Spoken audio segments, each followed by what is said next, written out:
Bueno, gracias al padre Carlos y a su equipo por invitarme nuevamente a participar de esta jornada. Bueno, hemos escuchado a lo largo del día y sobre todo en el último panel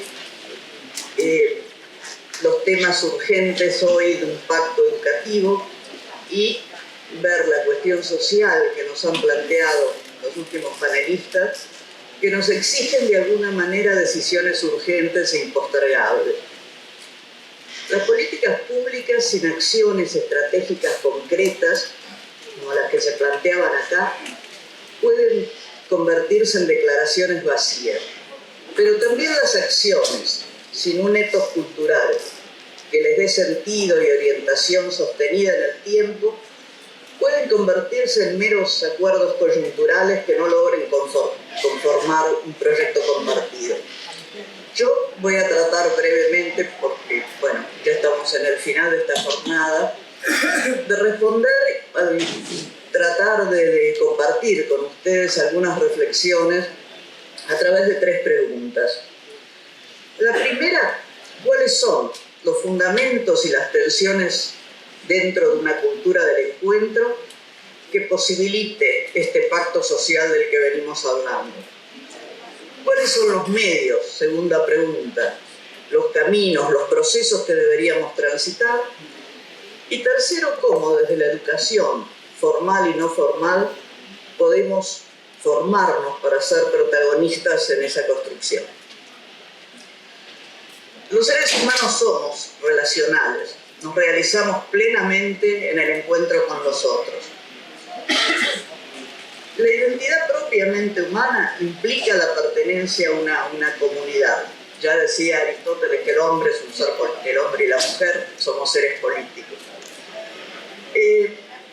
Sin una comunidad no podemos desarrollarnos plenamente como personas. La relación con los demás es indispensable para satisfacer nuestras necesidades afectivas, simbólicas, físicas, espirituales. Hace muchos años Tomás Merton nos decía: los hombres no son islas. Esa dimensión social, esa estructura dialógica por la que el yo se constituye en la referencia al tú, es la base de la comunidad, de un nosotros que es algo sustentado en las personas, pero superior al yo y al tú. Desde una visión esencialista se considera a la sociedad como una mera suma de individuos aislados.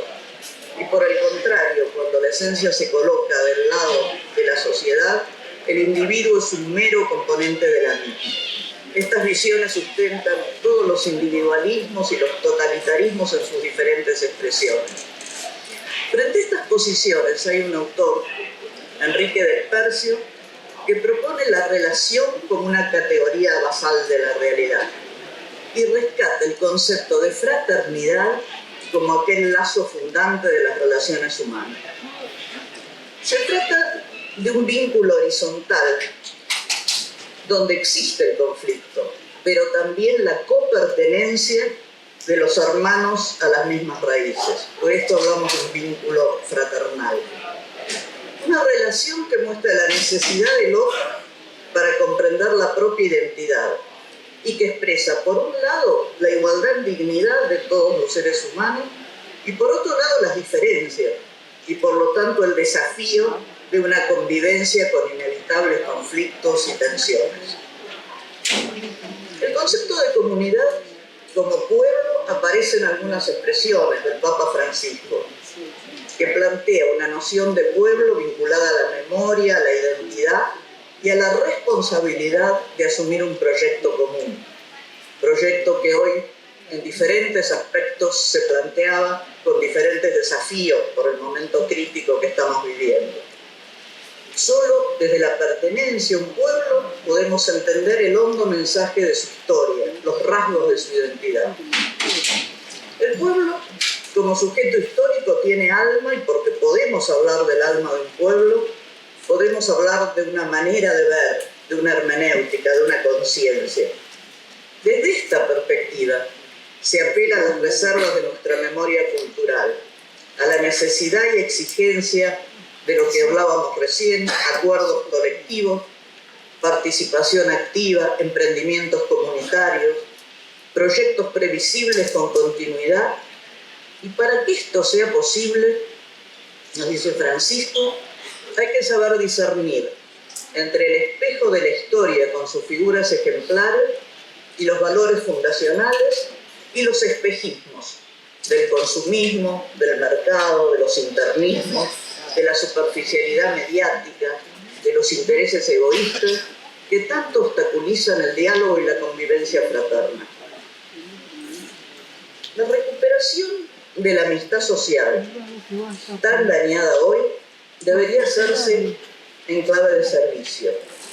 Hacer por los otros y para los otros, y así entrar en el territorio de la servicialidad, ese espacio que se extiende hasta donde llega nuestra preocupación y nuestra entrega generosa al bien común. Solamente desde esta actitud se supera la negociación que pone en primer plano los intereses individuales y sectoriales a corto plazo y se puede pensar en consensos básicos sobre políticas públicas, políticas de Estado, con un horizonte de largo plazo, que prioricen el bien común, las urgencias que nos decía Daniel hoy que se nos presentan tan acuciantes, y la deuda social sobre todo con los más vulnerables, que siempre son los más perjudicados en momentos de crisis e incertidumbre, como lo señalaron en el panel anterior.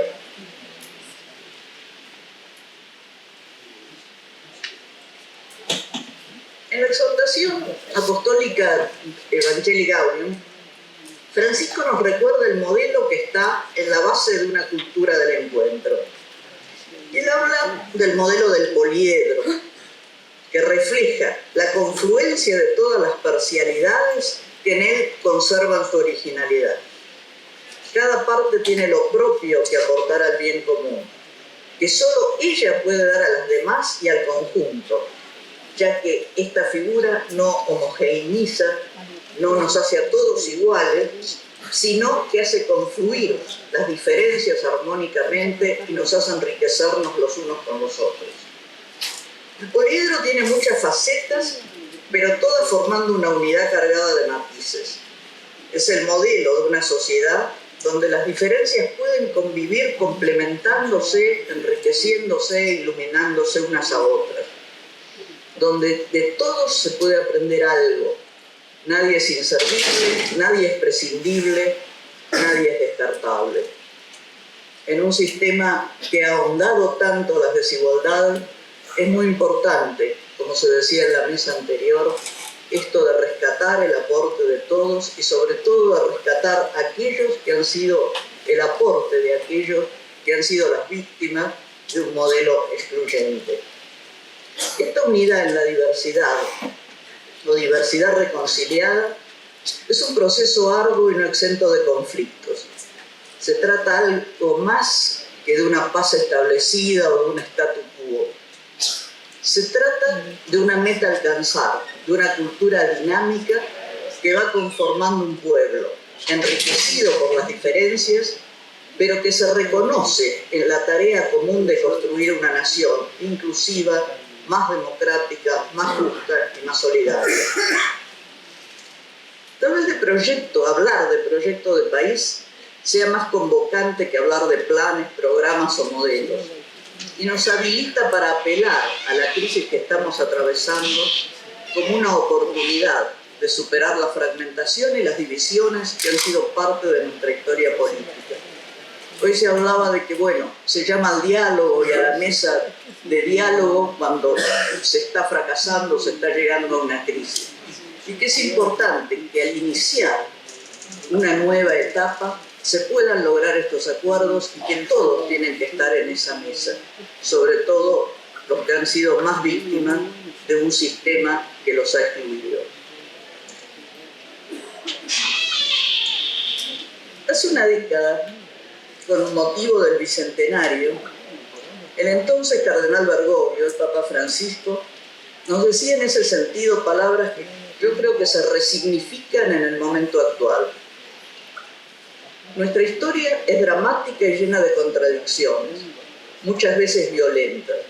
Hemos crecido más por agregación que por síntesis superadora. Tenemos que leer nuestro pasado y superarlo. No volver a caer como en un sino trágico en sus derroteros y huellas, como si nos porfiáramos en repetir situaciones y confrontaciones que nos han hecho daño. Se nos impone la tarea de mirar nuestro pasado con más cariño, con otras claves y anclajes, recuperando aquello que nos ayuda a vivir juntos, aquello que nos potencia, aquellos elementos que pueden darnos pistas para hacer crecer y consolidar una cultura del encuentro y un horizonte utópico compartido. La segunda pregunta que nos planteábamos: ¿cuáles son los medios, los caminos, los procesos que deberíamos transitar?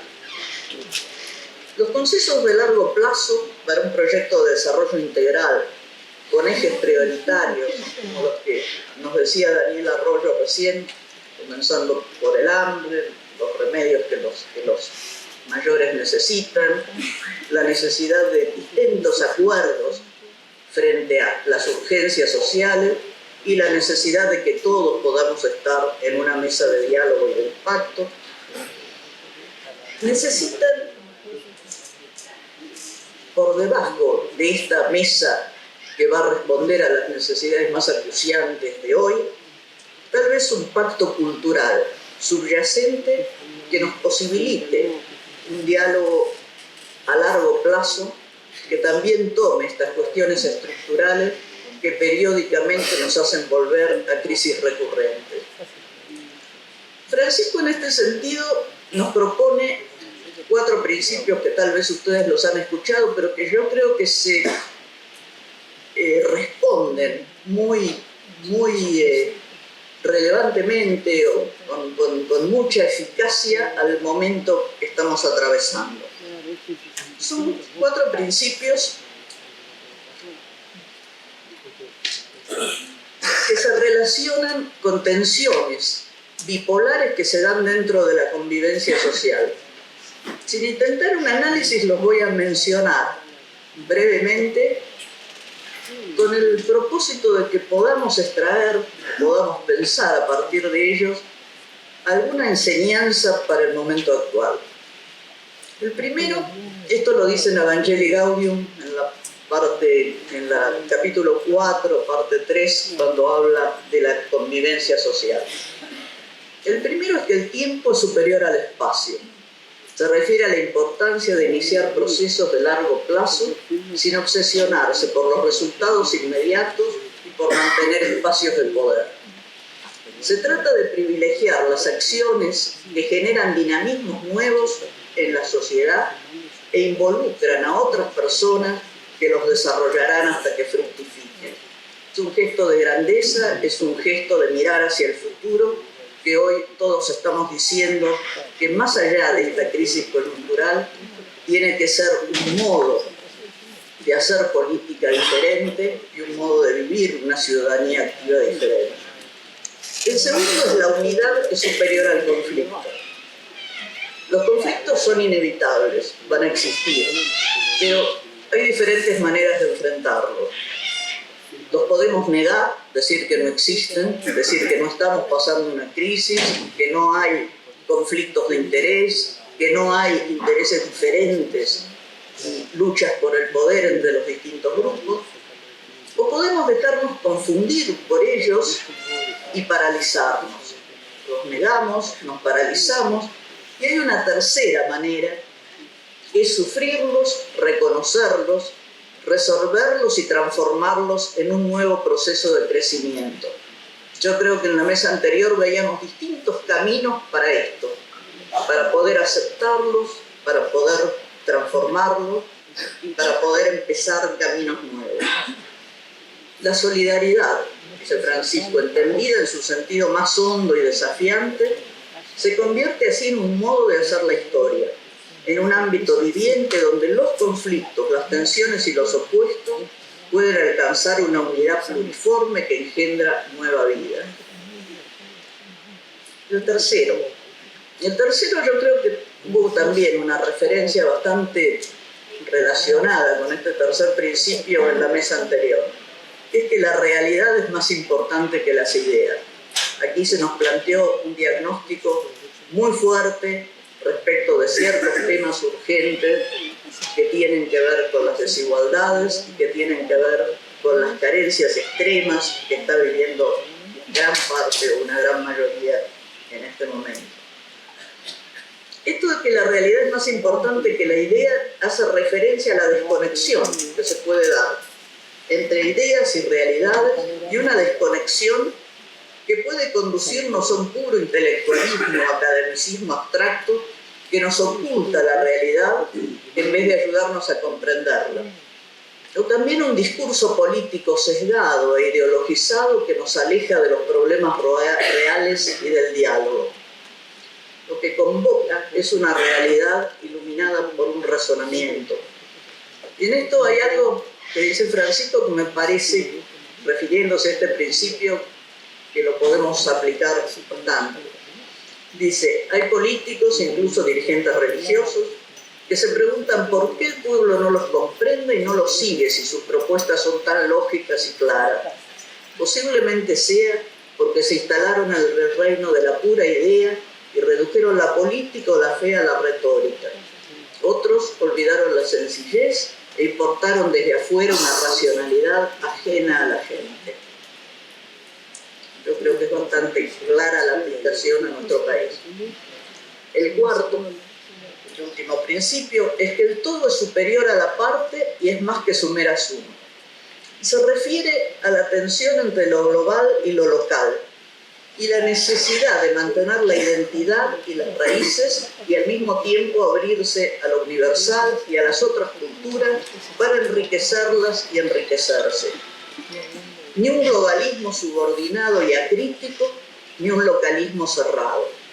Aquí vuelve a explicar el modelo del poliedro que decíamos recién, donde se refleja la confluencia de todas las parcialidades que en él conservan su originalidad. Y también tiene que ver con esto de que en realidad los cambios surgen de abajo hacia arriba, como decía Daniel al final. No podemos quedarnos en un localismo cerrado, que no se abra a otras culturas, debemos estar abiertos y enriquecernos, pero debemos, digamos, reconocer que los que conocen los problemas son aquellos que los viven y aquellos que están sumergidos en esos problemas, y por eso, como decía uno de los panelistas, tal vez los pobres, los excluidos, son los que tengan que estar en esa mesa del pacto, porque es de ellos de donde van a venir las soluciones y de donde va a venir una mirada mucho más cercana a la realidad y a los problemas que están atravesando. Por último, la última pregunta es cómo desde la educación podemos formarnos para ser protagonistas dentro de esta cultura del encuentro. La educación es una base indispensable de cualquier pacto social y por eso necesitamos políticas públicas que respondan a las necesidades del sector educativo, siempre presente en los discursos pero postergado en la realidad.